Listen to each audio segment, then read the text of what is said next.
The new Tesla Model 3 Performance has this important new button here. Ride and handling, I can switch it from standard to sport because the car is now fitted with adaptive dampers. And look at this, now when you go into track mode, you get this graphic here which shows your battery temp, your motor and brake temperatures and your tyre pressures, plus the power distribution. Rather than having plus or minus front or rear, it's understeer, no thank you, or oversteer, which allows you to do this. It's not pretty.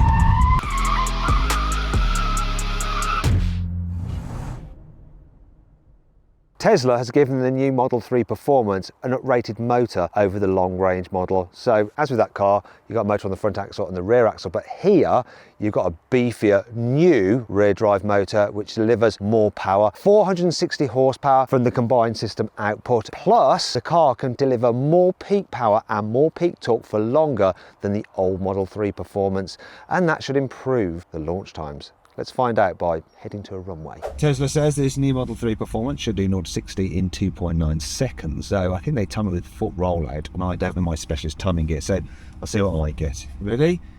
3, 2, 1. That's quick. 3 seconds. 2.93. That's your foot rollout. Listen, I can't buy while we're at it. Whoa. Whoa. 11.42. As with the normal Model 3, this Performance has Tesla's new headlight design, but over the standard car, you get a slightly more aggressive front lower bumper with a splitter. Then there's 20-inch alloy wheels with these inserts that you can remove. Moving down the side, not much changes here over the standard car, but at the back you have a carbon fibre boot lip spoiler. Ooh, and apparently that does actually provide some form of downforce. And here, the lower part of the rear bumper, you've got this diffuser. Here's something else that's new. You might think it looks like a plaid badge, but it's not plaid. This is the new Performance badge. It's similar, but different. On the inside, you also get the new Performance badging here on the sport seats. So you get these as standard with this Performance model, and they're heated and cooled. They're much better than the seats in the old Tesla Model 3 Performance. The only other change really, carbon fibre effect here on the dash. Oh, and the screens that I showed you earlier. Here in the back, there's plenty of space, deep seat bases. You've got this glass roof, which is nice. There's sufficient headroom, knee room's all right. You get this little screen here in the back like you didn't on the old Tesla Model 3. There are a few tweaks to this car chassis over the previous generation Model 3 Performance. So it now has bespoke Pirelli tyres, and they're about 40mm wider here on the rear than they used to be. That should give it more grip. They've also reprogrammed the torque vectoring of how they distribute torque across the rear axle as well. Plus, the car has stiffer suspension top mounts, beefier anti-roll bars, and of course, those adaptive dampers I've already mentioned. The Model 3 Performance is fitted with the same 75 kilowatt-hour battery pack as the standard long-range model. However, the way you might drive it could affect the efficiency. So this one has averaged 309 watt-hours per mile. When you flip that around to miles per kilowatt-hour, it works out to 3.2 miles per kilowatt-hour. Multiply that up by the battery capacity of 75 kilowatt-hours, and that gives you a real-world range of about 243 miles on a full charge. Now, Tesla says this car should be able to do 328 miles on a full charge, so that is quite some difference, but I think the difference is really going to mainly be down to the fact that this has been given to journalists and it's a performance model, so they've been driving it quickly, you know, like the way I've been driving it, launching it and launching it and launching it some more. Want to sell your car quickly, easily, and for a fair price? Then head to Carwow to have over 4,000 trusted dealers ready to bid on it in an online auction. First, enter your car's registration to get an instant approximate valuation. Then, if you want to proceed, give us some more details and upload some photos, and we'll help you set a fair reserve price for your car. That's the minimum amount you'd be happy to sell it for. Once you've done that, we'll enter your car into an online auction. When the auction's over, we'll let you know the result, and the dealer with the winning bid will be in touch to arrange easy payment and free collection of your car. 93% of sellers surveyed said they got the price they expected or more through Carwow. The best bit is, it's completely free! I put a link in the description of this video and the pinned comment to take you directly to Carwow, where over 4,000 dealers are ready to bid on your car. Or you can just click on the pop-out banner that should be appearing in the top right-hand corner of the screen now. Alternatively, just Google "Help Me Carwow" and we will help you sell your car quickly, easily, and for a fair price. on with the video. Obviously, apart from the increase in the performance and the improvement in the handling, this Model 3 performance is identical to a normal Model 3. So you have to control most of the car's functions through this screen, and you use these buttons on the steering wheel to access certain things. And it's really annoying that they don't have indicator stalks anymore and you have to use these buttons on the steering wheel. Don't like that. And I also don't like the swipey here on the infotainment screen to put it into drive or reverse. It was much easier with the old car when you had the gear selector here. Still, I do like the feeling of space in here, and the view forward is really good because of this low dash. Considering this is a performance car, it has a huge boot. 594 litres of space, which does include the extra space under here. And if you need to, you can fold down the rear seats, so you have to go round to do it. See, it would be better if it was a hatchback because that'd be more practical than this saloon style boot opening, but I guess if you want that, there is of course the Tesla Model Y. And as you'd hope from an electric car, you have a front boot. 88 litres of space there, really good. For me to sit in, I could have a little bath. I don't know what it is with the German electric cars, the way they can't create front boots, but take a leaf out of Tesla's book if you will, please. Do you know what? When you consider the performance this car delivers, it's an absolute bargain. It costs from just under £60,000 and it comes fully loaded. The only option really is this paint. It's like £2,000. Madness. However, it does make a noise after you run it for a bit. Can you hear it just whirring away? Tesla did a lot of work on this latest version of the Model 3 to improve the comfort, but they've gone one further with this new performance, and it's all down to those adaptive dampers. So I'm going to come out of sport and go into standard, and it'll soften things off. I mean, it is still firm because it's their sporty model, but it's definitely less jarring than before. Don't think it's silky smooth in the same way that a BMW i4 M50 is. But if you want to see my full in-depth video review of that, click on the pop-out banner up there or follow the QR code appearing on the screen now. One way this car is better than the BMW is the turning circle. It's more manoeuvrable. So the turning circle is 11.6 meters. I think I might have cocked this up though. It's saying I'm going to get past, but I ain't convinced. No. Damn, I thought I was going to get round there. Right, off we go. But still, I wouldn't have got hardly any cars around there. You can live with this car easily every day. The firm edge does make it feel sporty, but it's definitely softer than it was before, unless of course I go into sport, and then it feels quite firm. Not horrible again, but firmer than in standard. So I think I'd generally just drive it in standard. I don't know why the car's thinking there's someone in the road, unless there's a ghost that I can't see.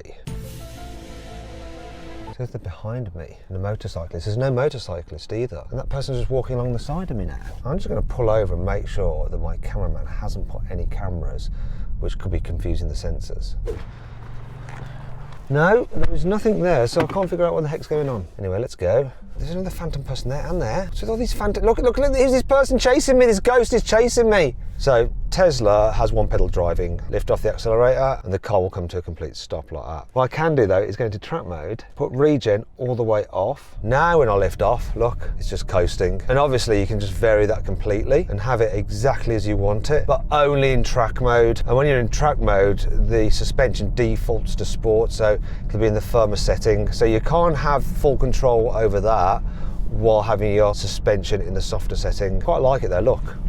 Just coasting. Right, we're approaching a dual carriageway. Let's just check the acceleration from 40 miles an hour. See how long it takes to get to 70. So I'm cruising at 40. 3, 2, 1, go. That's 70 right there. Blimey. Maybe we'll do it again. 40. Crazy acceleration. Yeah, on this broken bit of road, I can really see the difference between sport and standard suspension. Oh look, there's a phantom motorcyclist riding backwards the wrong way on the dual carriageway. Okay, what I am going to do now is go back into sport. It's on a twisty road. Let's see how fun this Tesla Model S performance is. The changes are designed to help the car stay flatter in the bends than before. Oh, I think I'm getting a bit too close to our car in front, but yeah, it feels very composed. The steering is sharp and responsive, and it just absolutely hooks up out of a corner. But then that was a bit strange. You hear that knocking sound. That was from the front suspension, like hitting a bump or something. That wasn't great. And I also got a scrubbing sound from this side. I don't know what that was. So I think it was dragging on the road. It was blooming good round there though. Right, I'm going to go into track mode now. I'm going to have the regen much less. I'm gonna go for oversteer, so it should be sending power to the rear wheel, so it should feel like a very rear drive car. Yeah, you feel like you're getting pushed out the corners more. Quite like that. I'm not sure it feels quite so punchy though, like you haven't got as much performance overall, but it's sort of fun. I like that. What I'm gonna do now is change things up a bit. I'm gonna slide the slider all the way to handling balance to the front for understeer. So it's more front drive bias now. So this is not what you're gonna do really if you wanna have fun, but let's just try like this anyway. Okay, here we go. Understeer setting for the win. Yeah, it feels more like I'm being pulled than pushed this time. Go around here and floor it. Now it feels more like a Honda Civic Type R. But once again, it doesn't feel quite so zippy as when you have it in the middle setting. You can feel the front wheels struggling for traction. Let's just go back to the rear wheel drive a second. Let's go oversteer. Here we go. Yes, that's way more fun. It's nice as the back end slides about. And actually, I'd probably run it like this when I want to have fun rather than in four-wheel drive mode, because it's so blooming quick, it can't actually deploy most of its power. And it does just add an extra element of fun to it. It's quite funny because I've got a GR Yaris and you can alter the torque split front and rear, but not by as much as I think you can in this. And I'm forever messing with it, and I'll probably be forever messing with this. However, I just wish Tesla had sort of taken a leaf out of Hyundai's book with their real clever system where they create fake gears in the car that it actually feels like you're revving through the gears.